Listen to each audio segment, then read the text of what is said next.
प्रेम से बोलो हंसा वाली मैया की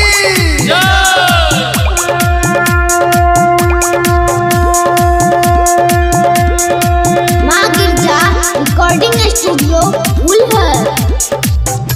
सब दिन पूजलिया तोरे तैयो कना बैछा सब दिन पूजलिया तोरे तैयो कना बैछा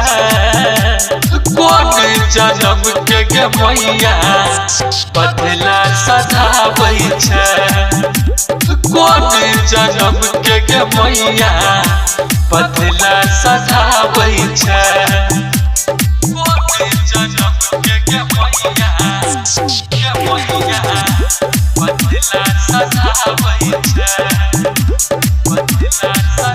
मूर्ति बैठलियो मैया तोहर सब साल गे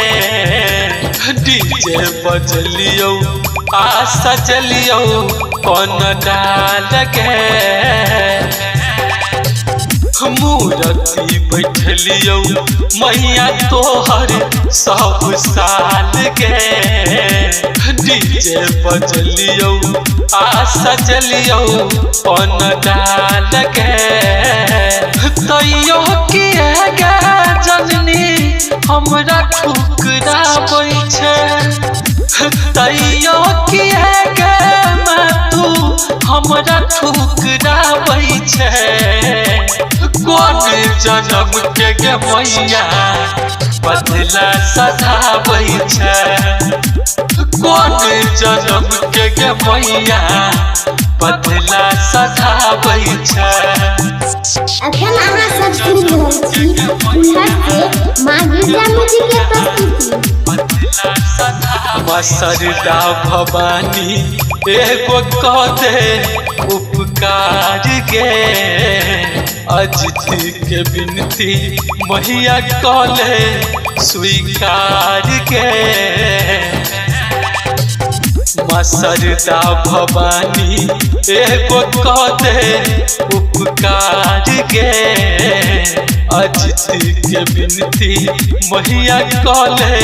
स्वीकार गे सबके तू पार लगल ही हमरा भगाबै छै सबके माँ पार लगल ही हमरा भगाबै छै